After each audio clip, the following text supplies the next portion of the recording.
Okay, we are now live on YouTube, and let's give it another minute or two for people to come on.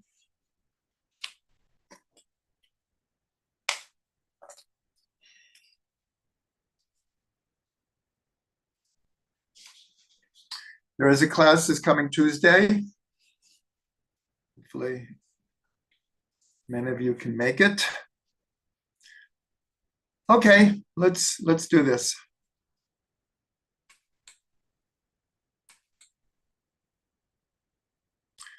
Welcome everyone to Journeys Through the Books of the Prophets. Last week, we did chapters 11 and 12 of Shmuel Bet, the second book of Shmuel. That was the whole story of David and Bathsheba. I'm not going to go back and learn the whole story. I'll take 2 or 3 minutes for people who weren't here and just go through the storyline. And this week is dedicated to go deeper into the whole incident of David and Bathsheba. So in short, David goes up to the roof. He sees a beautiful woman. He asks who it is. He's told it's Bathsheba, the wife of Uriah Hachiti. He sends for her. They have relations. She becomes pregnant. And David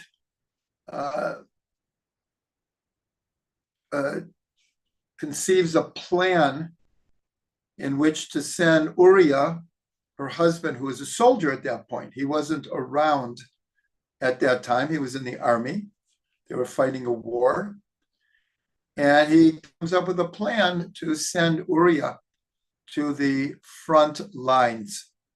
But first, Uriah comes back and he wants him to go home and have intimate relations with his wife to try to cover up the fact that she is pregnant from him. And he does not go home. He doesn't listen to the king.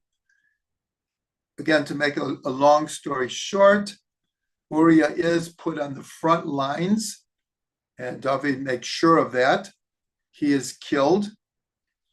And then the prophet comes and tells him a parable of a rich man who has everything in the world, and he has someone on his land who's very poor, who has only one sheep.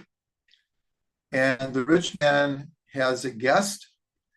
And instead of taking from one of his sheep, he takes the lone sheep from the poor man.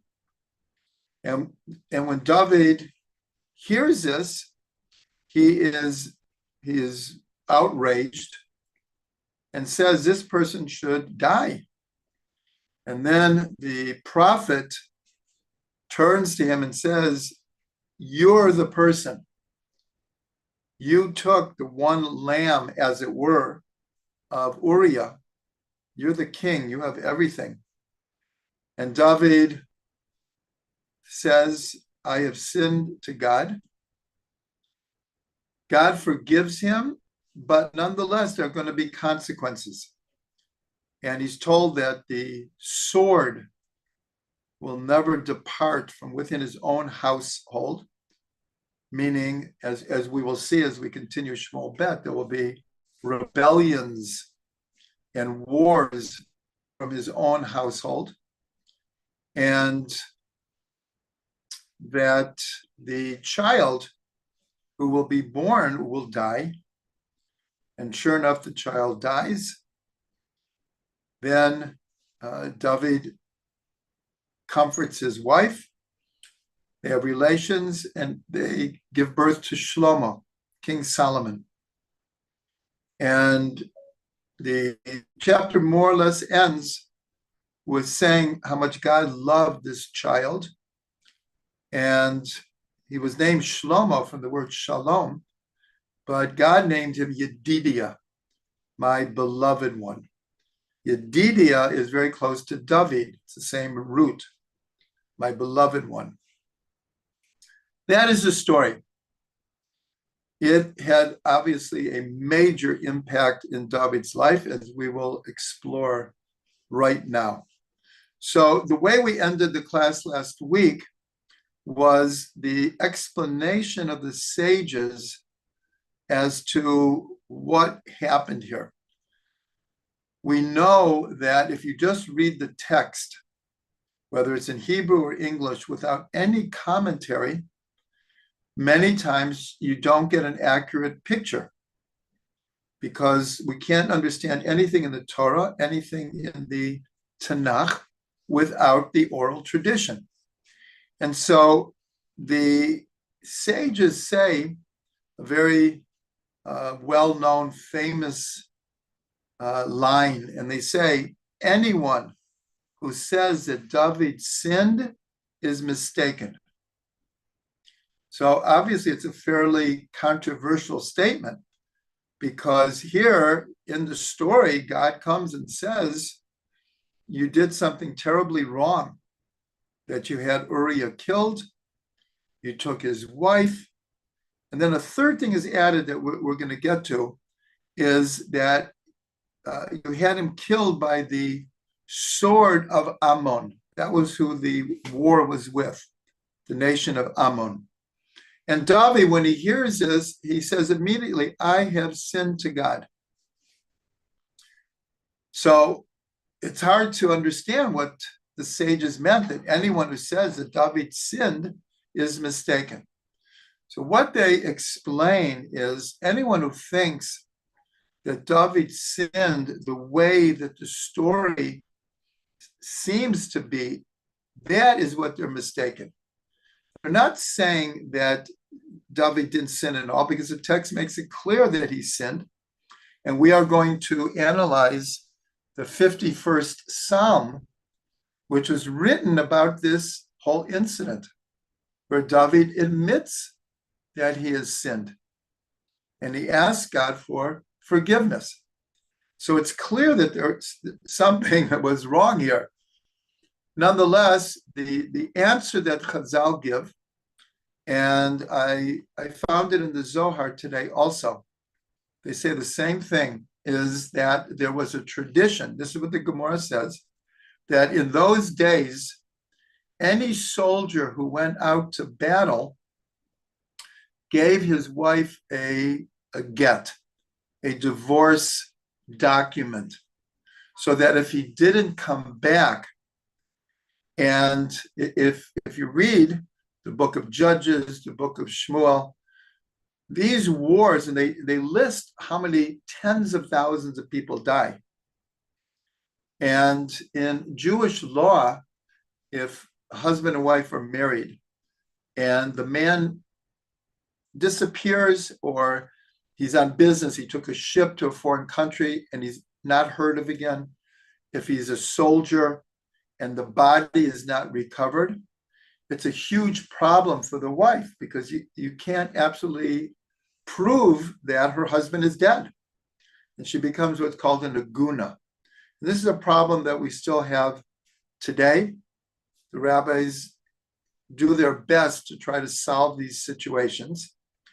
But technically, if there's no body or there's no witness, you don't have to have the body, but if you have a witness that says, I saw this person who was killed, then that's enough.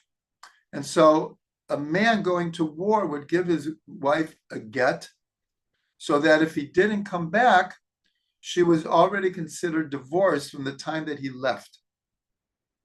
And so therefore, the sages explain that when David had relations with Bathsheba, technically she was a divorced woman at that point. And so the whole charge that we might infer from this, that this was a case of adultery, the sages say that is what people are mistaken. And second of all, the whole idea with Uriah, that there is a law that there's, in a sense, two levels of judgment in Israel. There's the usual, we'll call it court system, that is explained in the Torah. But there's also that the king has the prerogative in certain cases to mete out judgment without having to go through the court system.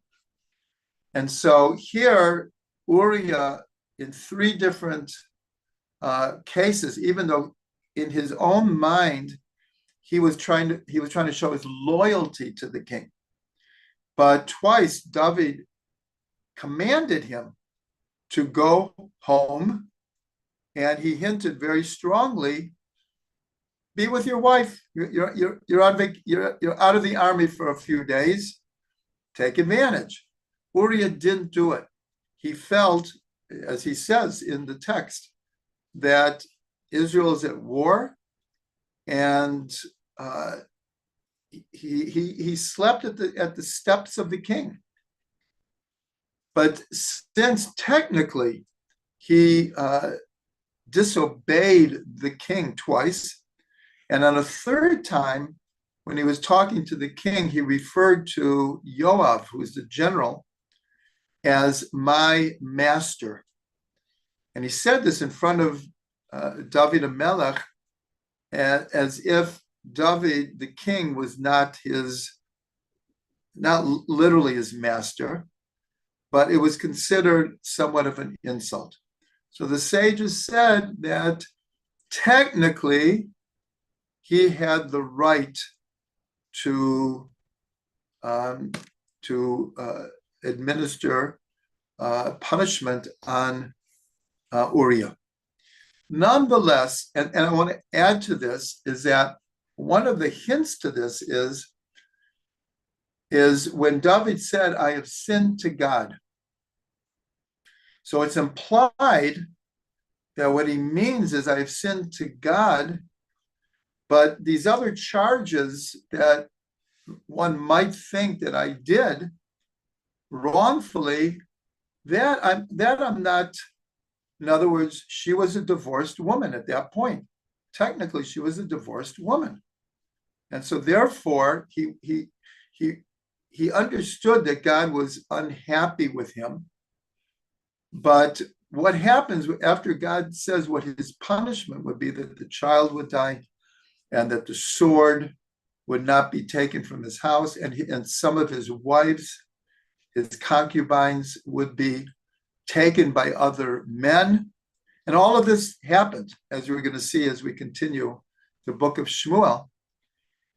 But right after that, the prophet says, God has forgiven you and you won't die. And so the juxtaposition seems a little bit strange that you don't see, let's say, David going through Rosh Hashanah and Yom Kippur and giving tzedakah and praying for months at a time. It almost seems that immediately God forgave him when he said, I have sinned, and he admitted it. And so therefore, that might have been the hint that the sages caught up, that if God forgave him so quickly, then the way that we're reading the text is the more serious charges we can see are probably not true. Nonetheless, all of this is somewhat controversial. Some might look at this and say that the sages are just whitewashing David. But the fact that God himself forgives David, and then he has a child, Shlomo, who then goes and has a very special relationship with God and builds the temple. The sages understood that it's not a simple story. So one of the things that the sages say about this whole incident is that it's considered that David, it wasn't it's so unexpected that David would have fallen this way, would have gotten involved in this whole story. And they make that statement about another incident in Jewish history, a very important one, about the golden calf. And they said the same thing. How do we understand just 40 days after the revelation at Mount Sinai? And then before that, 50 days after, a year of 10 plagues and the miracles at the sea, and God providing manna from heaven and providing water from a rock. How could it be that these people, because Moshe was 6 hours late, at least according to their calculations, that they would turn and make a golden calf? It's like it doesn't register. So in both of these cases, the sages say, so then how did it happen?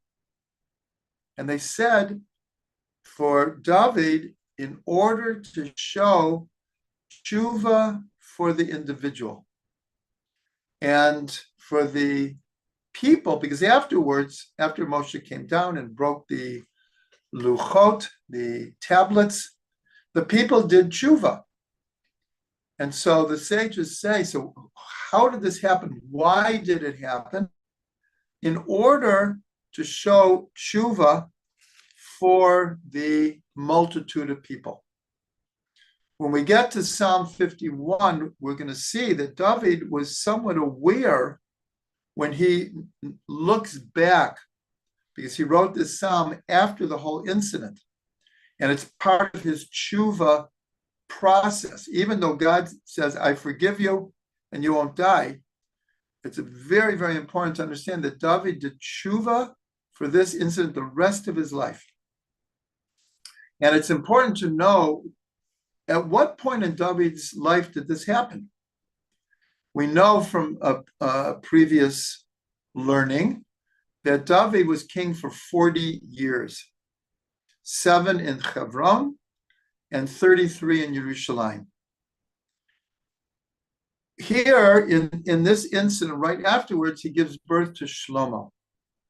And we know that when David passed away and Shlomo became king, Shlomo was 12 years old. David passes away at age 70.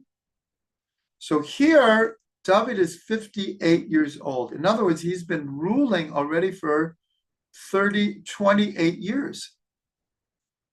He's been king for 28 years when this incident occurs. So now that we mentioned the idea of David's sin and the sin of the golden calf, there's something else that ties them together. We might have mentioned this already, but the commentaries talk about this extensively, that there were 3 major sins in the Tanakh that all happened because of a lack of patience. The first one was in the Garden of Eden, and we're told that Adam and Eve, in a certain way, knew that they should wait till Shabbat to have intimate relations, and also that there was a possibility that had they waited for Shabbos, they would have been allowed to eat not only from the tree of knowledge of good and evil, but first they would be allowed to eat from the tree of life. But they didn't have the patience. They didn't wait. Same thing with the golden calf. It's just that there was a misunderstanding between Moshe and the people when he was supposed to come back. He said, I'm coming back after 40 days, but it wasn't clear if that day was included in it. Nonetheless, by tradition, when he was 6 hours late, they learned this from a word, boshesh, which in this context means when they saw the people that he was late. And the word boshesh has the word shesh, which means 6. So from this, they learned that he was, according to their calculations, he was 6 hours late. And they didn't have patience to wait even another hour. Maybe he's going to come. And so here's a second sin, because they just didn't have it's called the seichel, the intellect, or the emotions to wait a little bit. As the phrase goes, it's all in the timing. And here's the third sin that, as we mentioned, and we'll mention this more, is that David and Bathsheba were considered to be soulmates from the time of creation. They were meant to be together. Their souls were soulmates, intrinsically connected, and it was going to happen. And when David and Bathsheba first see each other, it was clear to both of them. But especially David, we're going to see also that Bathsheba wasn't totally passive here. They couldn't wait. They couldn't wait till the situation would be more like kosher, more seemingly more kosher. So that's a very, very, very important thing.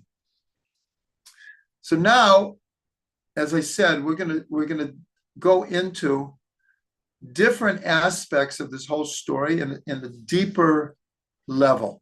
And I'm just picking different parts of the story to try to explain a little bit deeper. So the whole story starts when it says that David woke up in the evening and he went up to the roof. And there he saw a beautiful woman.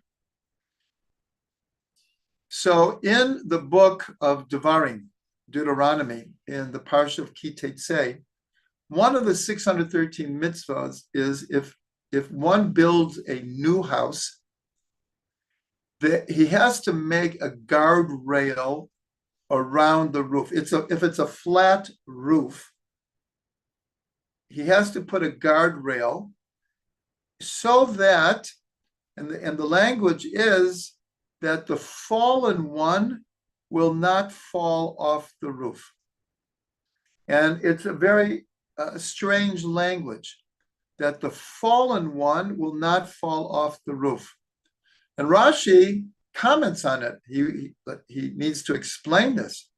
So he says very enigmatically, he says that this person that we're talking about, he is destined to fall off the roof. But just make sure it's not your roof that he falls off. And that's why he's called the fallen one, because either it's a mida keneged, it's a measure for something he did in this lifetime, a previous lifetime. He is destined, he is meant to fall off a roof.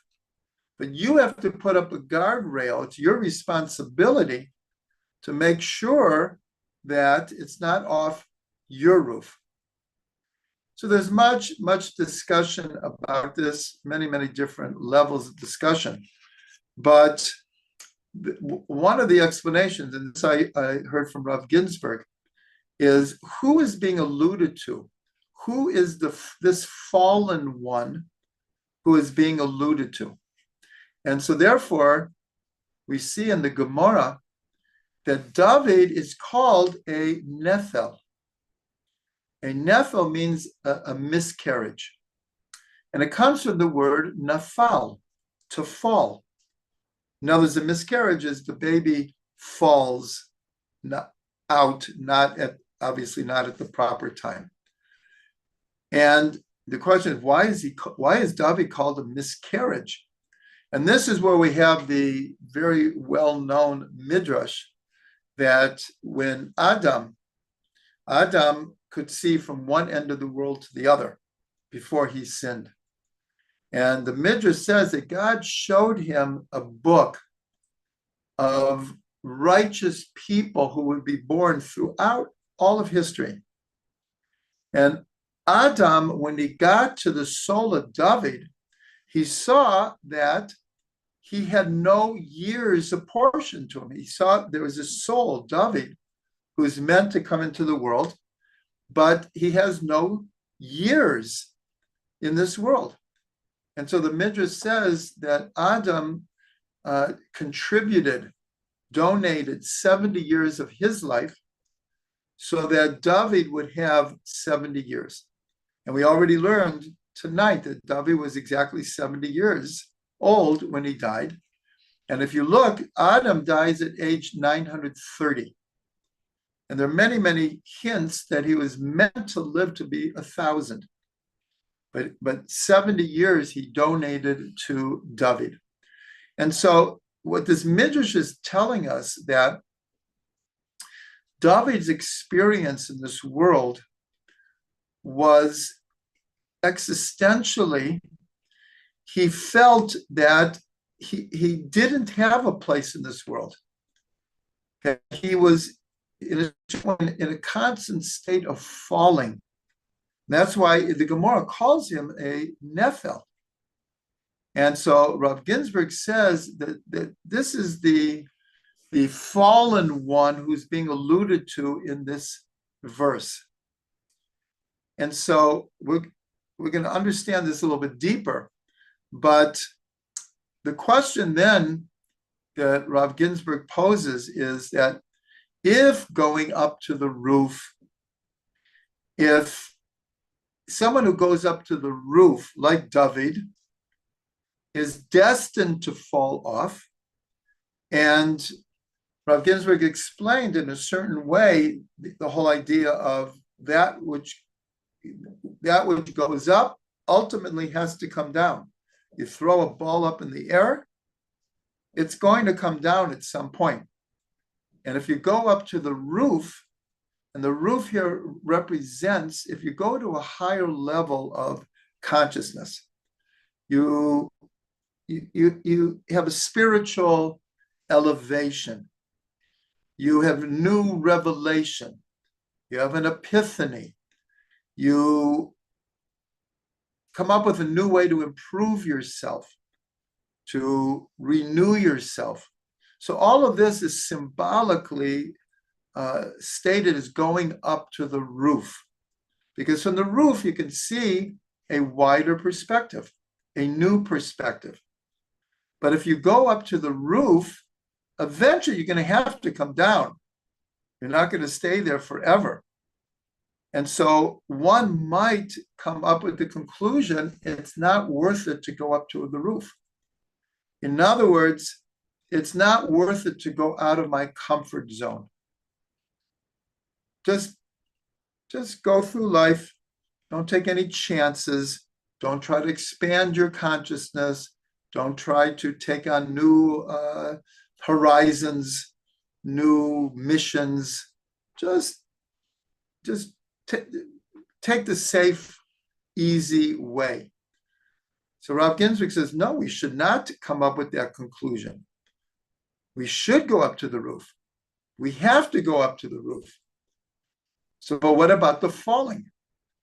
So Rav Ginsburg explains very, very beautifully that when we go up to the roof, meaning we have this elevation of soul, new insight, new perspective, we have to, at the exact same time, adopt a position, a attitude of humbleness. And therefore, we orchestrate our own fall. Therefore, you can go up to the roof, and in a certain way, you could stay on the roof because your fall is humbleness, is a state of existential lowliness, that it doesn't go to your head that I'm up on the roof, I'm at the top of the world, I'm going to stay there forever, look at me. And then pride comes into this, and that ruins everything. So this is just a very deep insight to how this whole story began. that David goes out on the roof. Now, what this is connected to is something we already learned, but I'll mention it now because it's really connected, is that David, who had Ruach HaKodesh, divine inspiration, and he was also considered a Navi, a prophet. He could see that in the future, that when Israel would pray to God, the Amidah, they would begin by saying, the God of Avram, the God of Yitzchak, and the God of Yaakov. And so David, who, it sounds very prideful, but he wanted God to acknowledge how much he wanted to be close to him. And he said to him, why isn't it Avram, Yitzchak, Yaakov, and David, the God of David? And God said, the difference is I tested Avram, Yitzchak, and Yaakov. We went through this in a previous class. And so David said, so test me.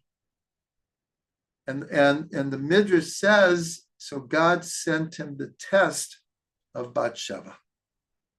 And so his going up to the roof in a certain way represents his wanting to be considered like Avram, Yitzchak, and Yaakov. He wanted to be counted among these great souls. In a certain way, as we said, he is, because one of the blessings after the Haftarah is Baruch Atah Hashem Magen David, the shield of David, just like we end the first blessing of the Amidah, Baruch Atah Hashem Magen Avraham. So in a certain way, he reached that level. But here, going up to the, he was reaching a little bit farther. He was a little bit overconfident that he could be tested and pass it. And so therefore, we see there was, in a certain way, there was I will call it a setup here, that God was setting him up in a certain way to fall. Why? In order to show tshuva for the individual. So here, though, we get into the whole paradox. Well, where was David's free will?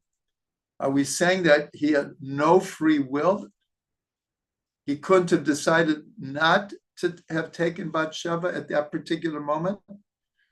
So here we get into the complex idea of the paradox of free will and God's omniscience and God's providence. That we're not going to explore in a very, very deep way. I'm just putting it out there that there is this idea that it was meant to happen for a greater purpose. And one of the great Hasidic masters, the Rebbe of Ishbitz, in many, many cases, he explains different sins that happened in the Torah as that there was a higher purpose to these sins. Not that it means that the people who made choices that led to sin didn't have the responsibility. The responsibility is never taken away from us to make the right decisions. Nonetheless, there is an acknowledgement that even when things go wrong, even when a person falls or even sins, that God can turn it around, that good will come from it. Again, it doesn't mean that the person didn't have free will. It's just that simultaneous with a person making wrong decisions, it could mean that God's will is being fulfilled, but not beforehand, as it's happening. That's why it says, Rabot machshavot b'levish v'atzat Hashem hitakum. Many are the thoughts in the mind of a person, but ultimately God's plan will be fulfilled. So the usual way we read this is, it's kind of like the best made plans of mice and men, that we make all of these plans, but ultimately what God decides what will happen will happen. That is true. But on a deeper level, what it means that no matter what a person thinks or does, that ultimately God's will be done. Even when people make mistakes, even when people fall, even when people do things wrong, that simultaneously, instantly, that God will rearrange like the whole cosmos, that ultimately his will be done. So that's we can apply to David here. David had responsibility. David, no matter what level of sin David took responsibility for, God, the text says God forgave him. And he ruled for another 12 years.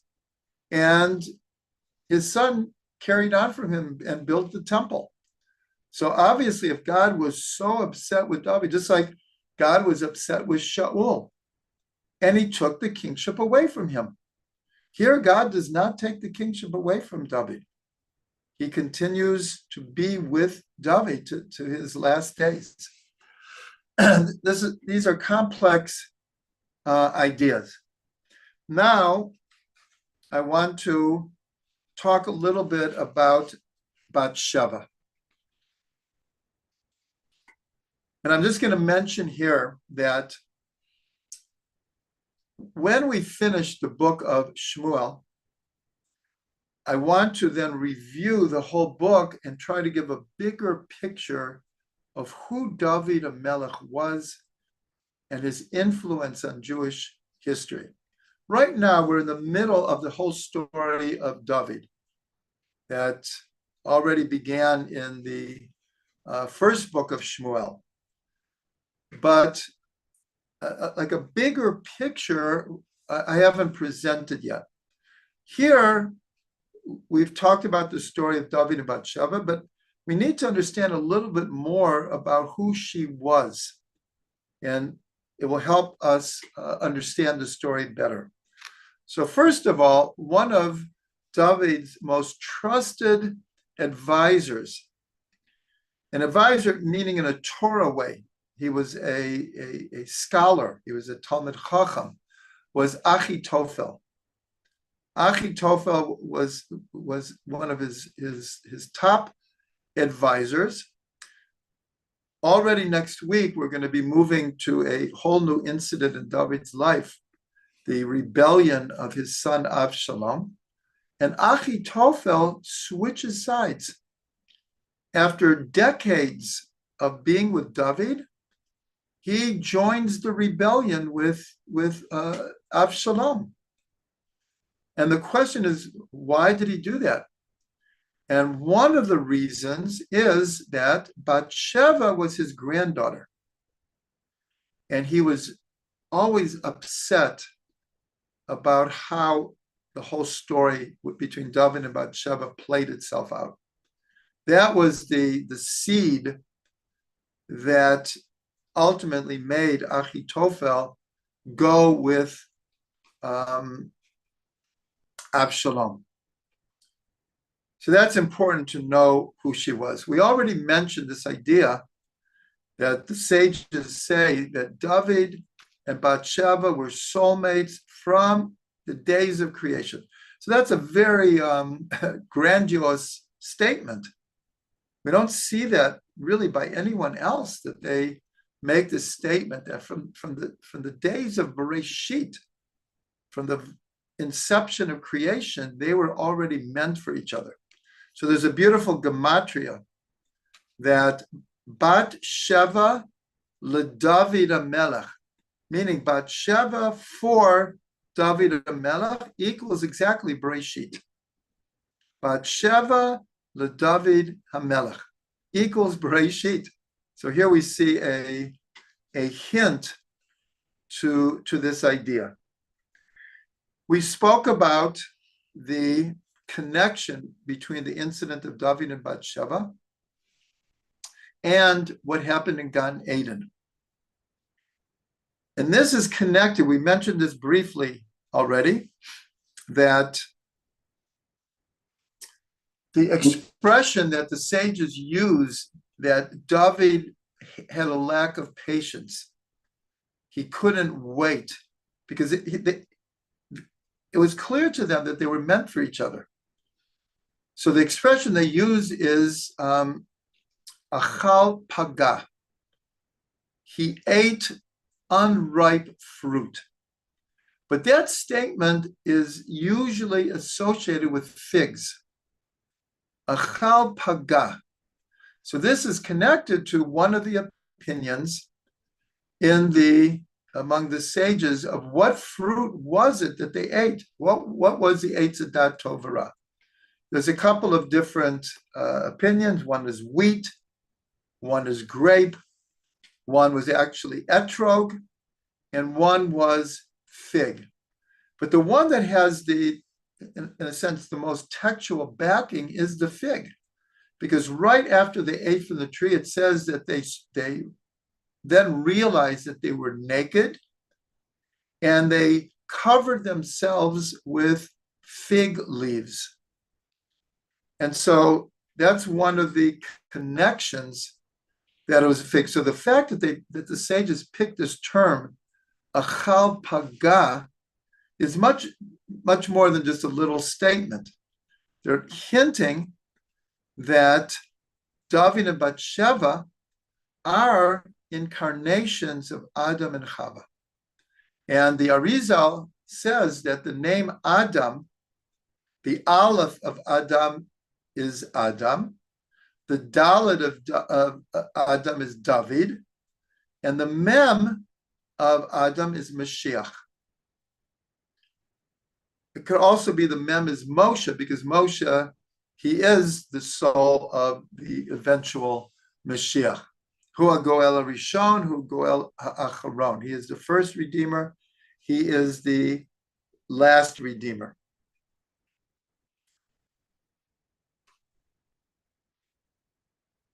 And then there is a teaching, much of it coming from the Arizal. Why is she called Bathsheba? Which literally means the seventh daughter. The seventh daughter. So it's given over that she had 6 previous incarnations or sparks of 6 previous people that were present in the soul of Bathsheba. That's why she's called Bathsheba. So who were they? And each one, and that we're not going to go into right now, but each one, there's a connection. So the first one was Chava, as we said, that David is considered a tikkun for Adam, a incarnation of Adam, or a spark of Adam was in the soul of David, but a spark of Chava, of Eve, was in Bathsheba. Sarah, because we know that Avram and Sarah were also incarnations of Adam and Chava. They were actually the first. The first incarnations of Adam and Chava were Avram and Sarah. And so that's the second one. The third one is Bat Shua. Bat Shua was the wife of Yehuda. And from Bat Shua, she gave birth to 3 sons. The first 2 married Tamar. They both died. And then his third son, he was supposed to give to Tamar, but he didn't. And that's when Tamar comes up with this whole plan, because she has divine inspiration, clear prophecy that she's meant to give birth from this family. And she dresses like a prostitute, and she's together with Yehuda. And then from that union comes the lineage of David. And so the third spark in Bathsheba is Bathshua. The names are very similar. And in the book of Chronicles, one time Bathsheba is referred to as Bathshua. And then is Tamar. We just mentioned Tamar. Also, a spark of Tamar was present in the soul of Bathsheba. Ruth, a part of her soul, was incarnated into Bathsheba. We know that from Ruth comes David. And the last one was actually the mother of David. A part of her soul entered into Bathsheba. So those are the six, and she's called Bathsheba because she is the seventh. She's the one receiving, and seven is always connected to Malchut, and Malchut is where all the upper Sfirot coalesce. So Bathsheba, in a certain way, was this soul that was made up of all these sparks of all of these previous people.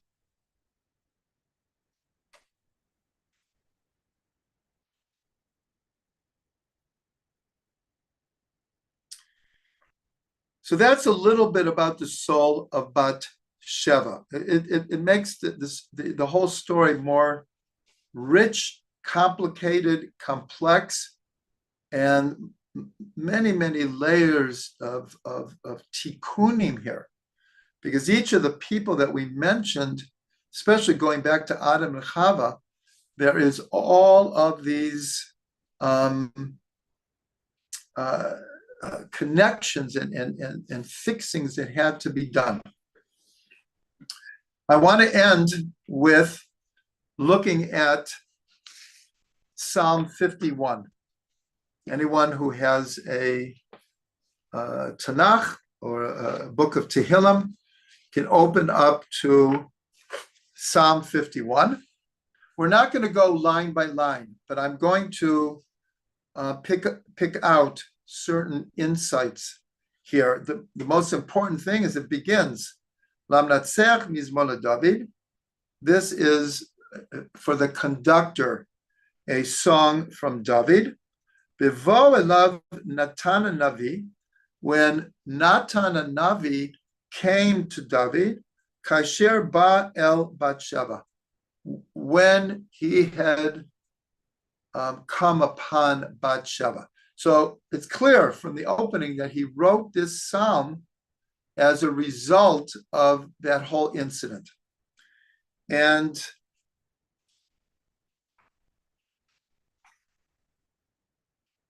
there are some very, very important verses here.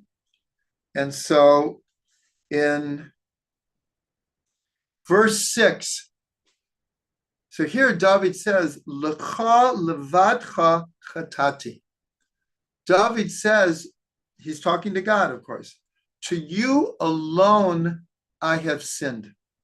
The hara be'einecha asiti. And that which is evil in your eyes I have done. And so this is very much where the sages pick up on this thing that we have to understand the story at a much deeper level. And so David is saying, to you alone I sinned, and I did what was evil in your eyes. That is, David accepts, but he also accepts because it says in the text that God was upset that the way that he had taken Bathsheba. In other words, he's not whitewashing his sin completely, because God says specifically through the prophet that is why God is upset about how you took Bathsheba, how you had Uriah killed.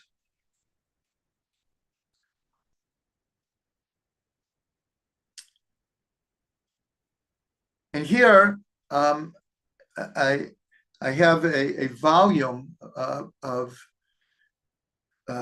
Torahs from the Zohar on Tehillim. And so one of the things that the Tehillim said, because it says here that there were three things that God was upset with: the way he took Bathsheba, that he had Uriah killed in the way he did, but specifically with the sword of Ammon. So why did that bother God? And so the Zohar explains is that Ammon, like all of the people, were idol worshippers. And one of their gods was a snake figure. And on all of their swords, they put this image of a snake. And so it was as if Uriah was had to die through the sword of Ammon, which had a picture of their idol worship. Now, he's called Uriah HaChiti. Chiti, this is part of one of the Canaanite nations. And so there's a question, well, was Bathsheba married to a non-Jew? And all of the commentaries say, no, that's not correct. Not only was he Jewish, but he was considered a very holy person. Why was he called a Chiti? Is because he came from the part of the land of Israel where this nation still, in a certain way, had a great presence. So he's called a Chiti, and the Zohar brings examples like Eliyahu is called Eliyahu HaGiladi. He comes from Gilad, and a few other examples. So then the Zohar asks a question: why, if Bathsheba was meant for David from the days of Bereshit, why did she have to marry Uriah first? And so the way that Zohar answers, it doesn't give a straight answer in a certain way. It says this is the same secret as to why Israel had to first be inhabited by these 7 Canaanite nations, and that Israel had to defeat these nations in order to conquer the land. And the Zohar is saying, if you understand that secret, you'll understand why Bathsheba had to be married to Uriah first. Now, this is part, if you look at the bigger picture, this test. David said, test me. And so God tested him with Bathsheba. In other words, the fact that she was married, at least previously before he went to war and he gave her a get, was part of the setup of the test of David. And the same way that when Yaakov fights against the angel, call it the angel of Esav. So we could ask a similar question. Why they were twins. They were in the womb together. Why did Esav have to come out first? If God had already chosen Israel, he had chosen Avram and Yitzhak, why didn't Yaakov just come out first? And he was the firstborn. And like so much of the story would have been so much different. So part of the secret is when he's fighting with the angel and he defeats the angel changes his name and he becomes Yisrael. And the text explains what this word means. Ki sarita im Elokim va'anashim v'tucha. You fought, you contended with God and man, and you prevailed.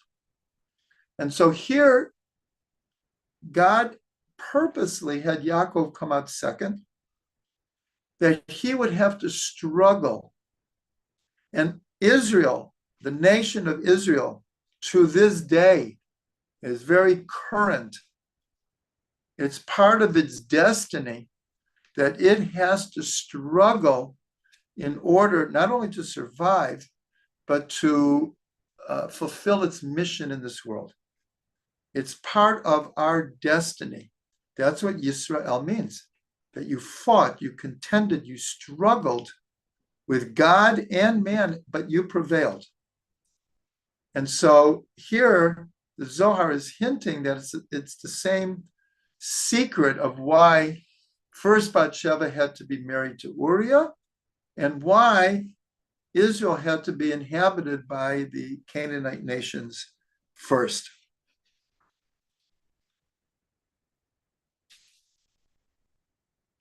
Then in the 15th verse, this is where perhaps the source for this idea that how could David have done this? And the answer is in order to teach tshuva to the individual. So in the 15th verse, it says, Alamda b'sha'im darachecha. I will teach sinners your ways. V'chata'im elecha yeshuva. And those sinners to you will return. So David is aware that his tshuva process is going to have an effect on future sinners. And this has a lot to do with the bigger picture of David, the influence of David HaMelech on all of Jewish history after him. Right now, we're just going to the stories of David, the simple text, trying to understand deeper understandings, but we haven't put all the pieces together to really understand who this soul David was in, as I said, a bigger picture.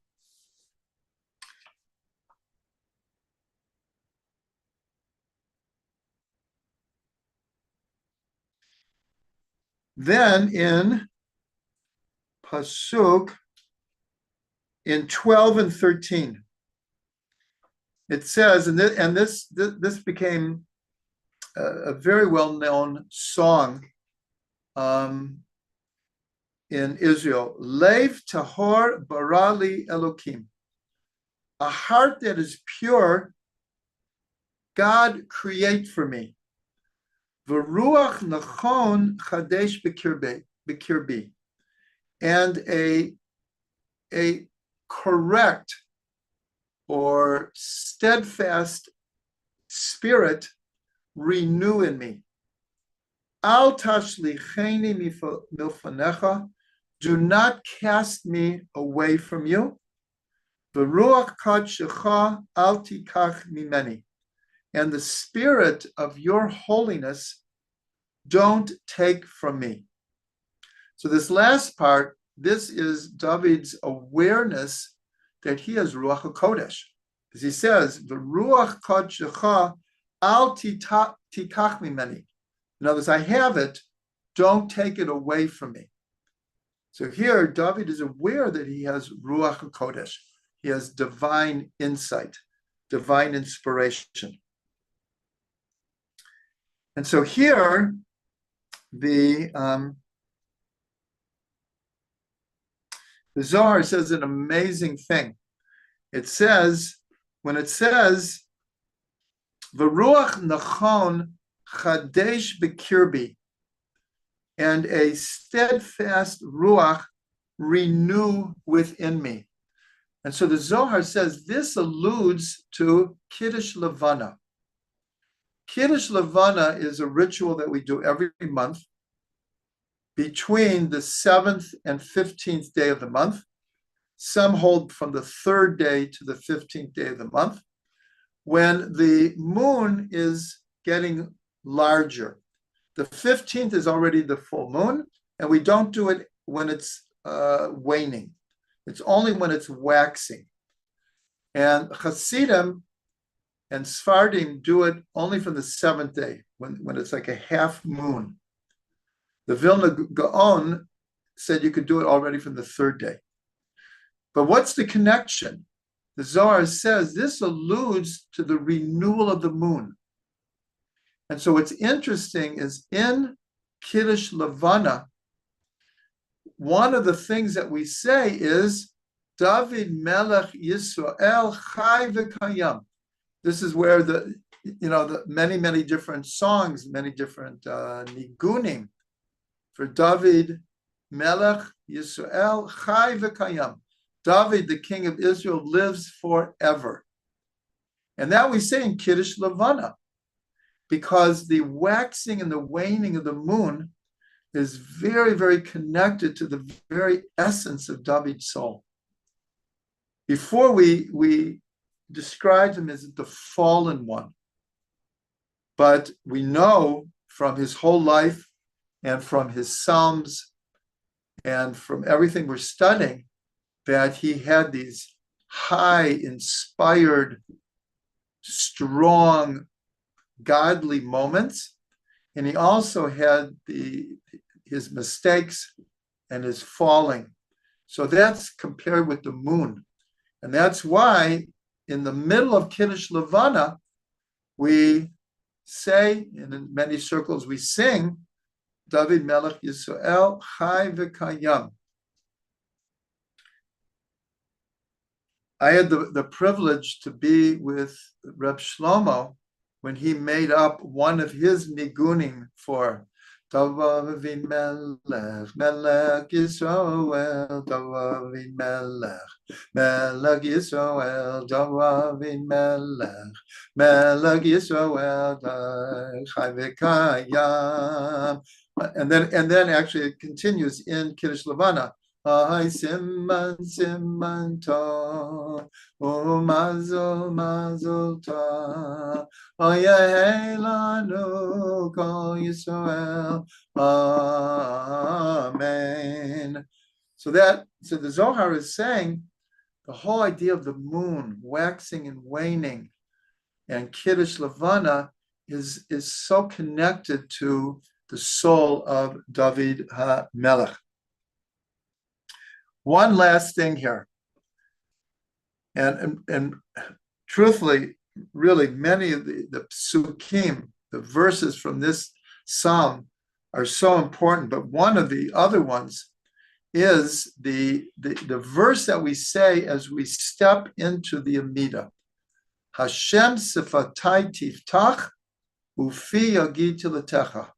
Hashem, open up my lips, and my mouth will recall your praises. This is what we say every time we step into the Amidah, and it comes from this Tehillim, the 51st Tehillim. And so I learned from Rav Ginsburg the first three words, that the name for God here, I said Hashem, but the name is the four-letter name Adonai. Aleph and Daled and Nun and Yud, which is not clear why that name is chosen here for God. But the first letters of this name, Aleph, Daled, Nun, Yud, Sifatai Tiftach, is Eshet, which means wife. And here it's alluding to that the entire concept and spirit of prayer is a very, very feminine energy.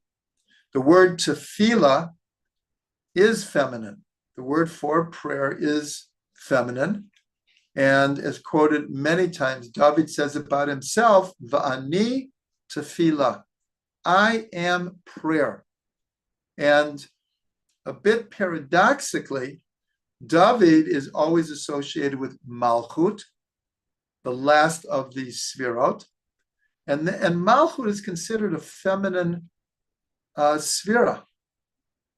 And so Hashem Sifatai Tiftach Eshet is, as we step into prayer, it's even though we're saying open my mouth so I can declare your praises. So that's a very active thing. In a certain way, prayer is a very active concept, action. In fact, the Zohar says that the time of prayer is a time of battle. Why? Is because to keep our minds focused, even for 5 minutes on the words of prayer, it's like a battle. I think everyone knows this, that when we're praying, how easy it is to get distracted, to space out, to have strange thoughts. So the Zohar says the time of prayer is a time of battle.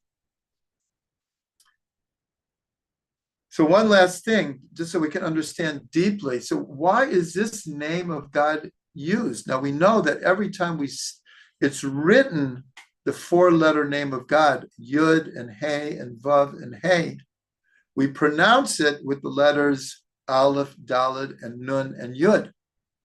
And so the Zohar points out that the numerical value of the 4-letter name Aleph, Daled, Nun, and Yud is 65, and it's the same as Heichal.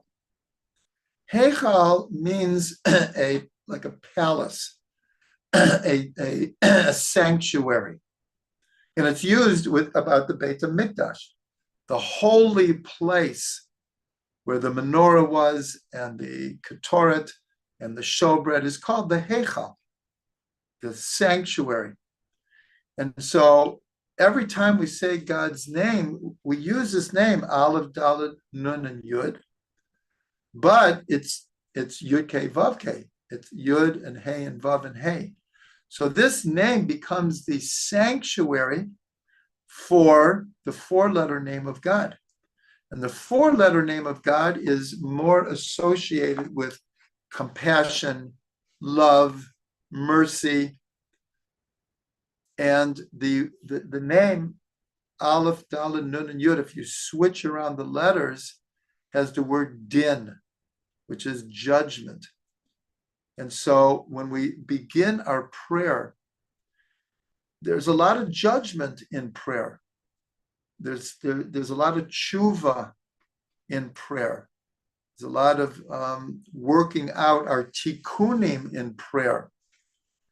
And yet, this name, Aleph, Daled, Nun, and Yud, becomes the Heichal, the sanctuary for God's compassion and mercy and love and acceptance of our tshuva. So that's just a very, very beautiful idea, because we say this 3 times a day. Hashem sefatai tiftach ufi agi tilatecha. So here are a couple of beautiful hints. And with this, we have concluded, at least for now, our discussion of the incident of David and Bathsheba. Next week, we go on to a whole new incident. But as I said today, when we finish the book of Shmuel Bet, actually the first chapter of Malachim is the actual death of David and how Shlomo becomes the inheritor of the throne. But at that point, we're going to go back and look at the whole life of David and try to understand on a deeper level the essence of his soul.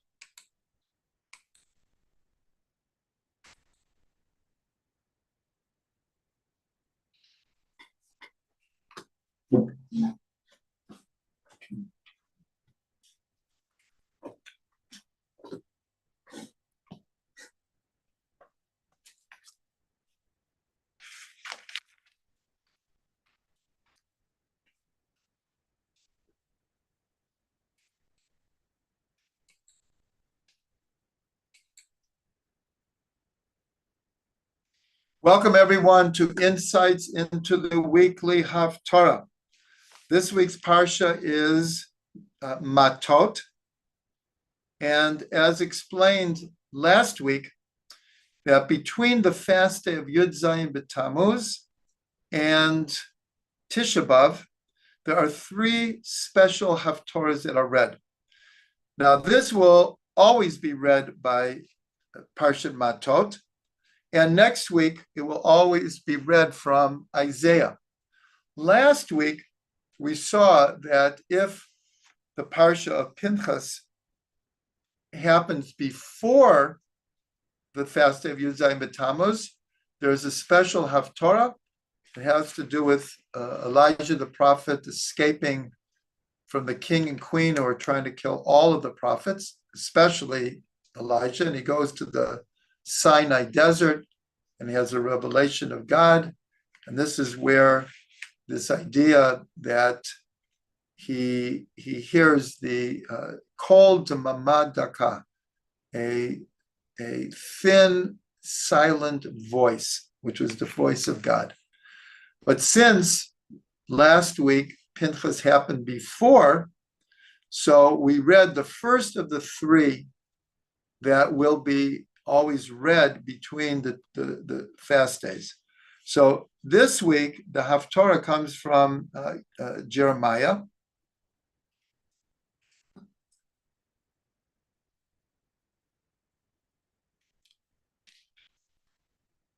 One second.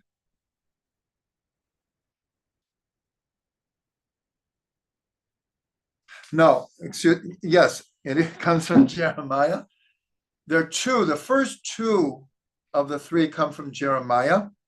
The first one is from the very first verse, the first chapter. And the second one is a continuation of the second chapter. And then the following week is from Isaiah. So in this week's Haftorah, from the second chapter of Jeremiah, it is mostly about God rebuking the people for worshiping idols. That is the theme of really the whole Haftorah. I'll just read one part in English towards the beginning, where it says, I brought, this is God speaking through the prophet, I brought you to a fruitful land to eat its fruit and its goodness. But when you came, you contaminated my land and made my heritage into an abomination. The Kohanim did not say, where is Hashem? Even those charged with teaching the Torah did not know me. The shepherd kings rebelled against me, and the prophets prophesied in the name of idols, and they went after that which cannot avail. In other words, idols have no power to them. And so the Kohanim were going after idols, the kings were going after the idols, the people were going after idols. And it continues. That's the theme of really the whole Haftorah. And towards the end, it says, they say to the wood, meaning the wood idols that they had made, you are my father. And to the stone idols, you gave birth to us. For they have turned unto me their back and not their face. Yet in the time of their distress, they will say, arise, save us. So where are your gods that you made for yourself? Let them arise. If they can save you in the time of your distress, for as the number of your cities was the number of your gods, Judah. So here, this is the theme of this Haftarah. Usually there's a principle that we're not going to end on a bad note. So they add the different versions that verses are added from later on in Jeremiah, from either the third chapter or the fourth chapter, which has a more positive ending to it. But there's one verse here I want to read, which is very, very important, where it says, it's the 17th verse of the second chapter. It says, is this not what you do to yourself by forsaking Hashem, your God, when he leads you on the way? In other words, this is after God is saying, because you have done it, the consequences will be disastrous. And here, God is saying, Is this not what you do to yourself? Now, this is a concept we've discussed many times, that throughout the Torah, throughout the Tanakh, the language is what's called the language of human beings.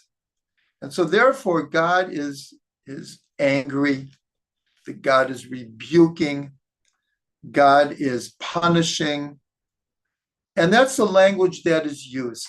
But this verse is so critical because really what is being said in all of these cases is what is going to happen to you is simply the consequences of what you have brought upon yourself.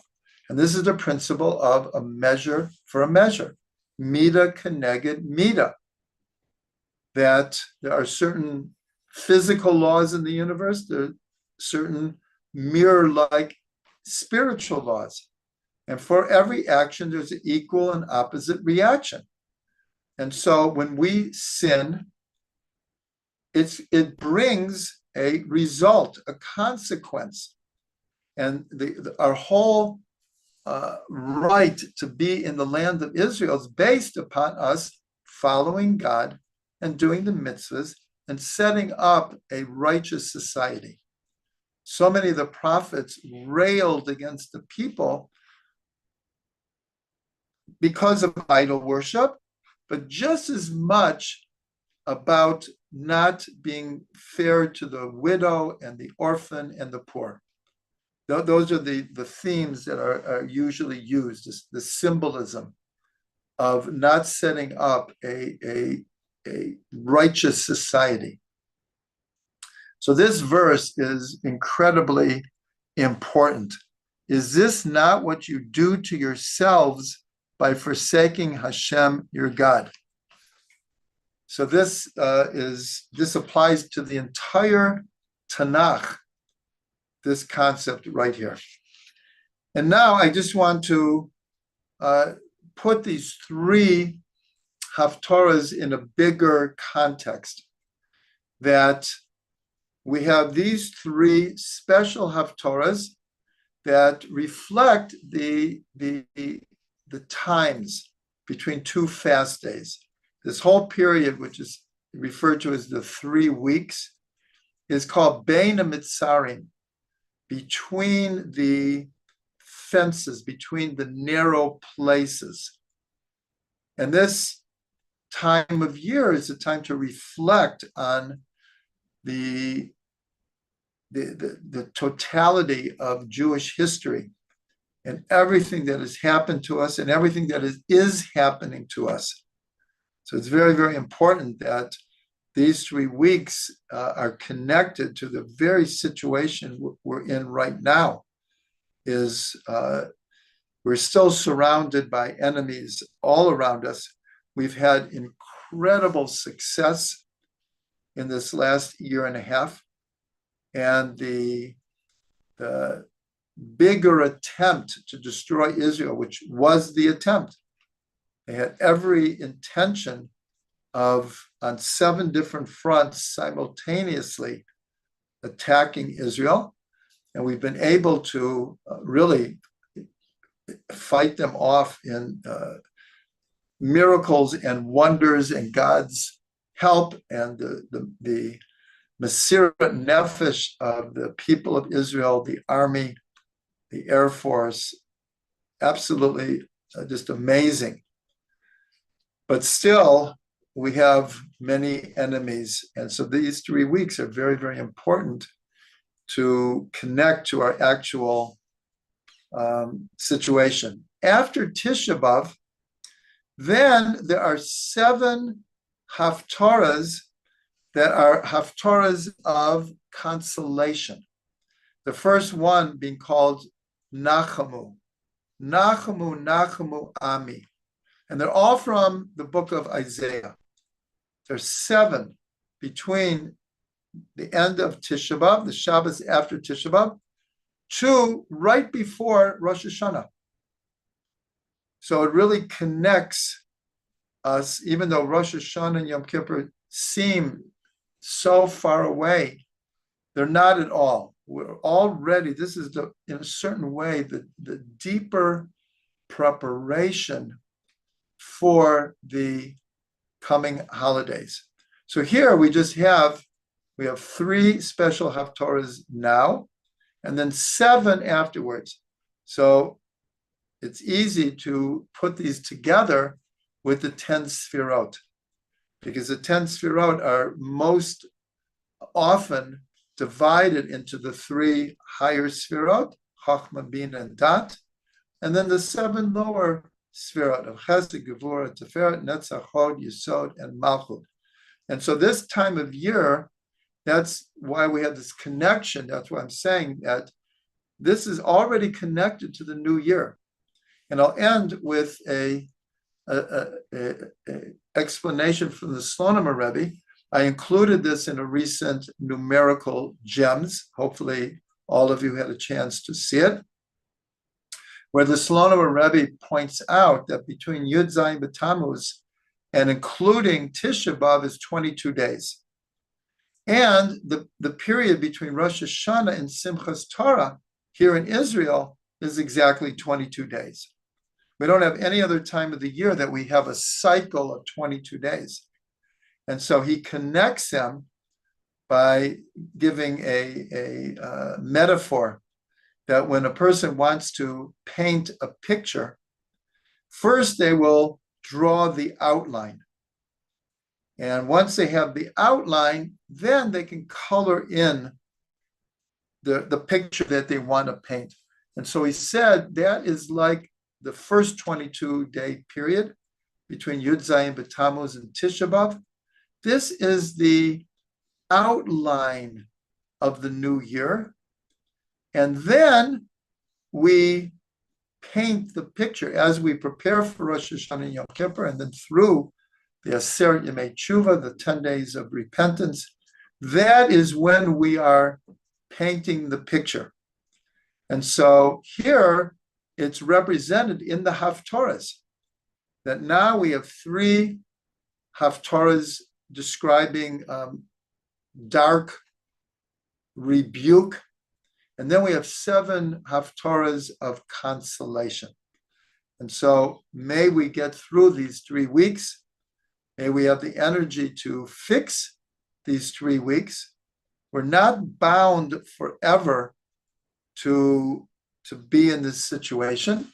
That's why the sages say in the future, all of our fast days for the temple will be turned into days of celebration.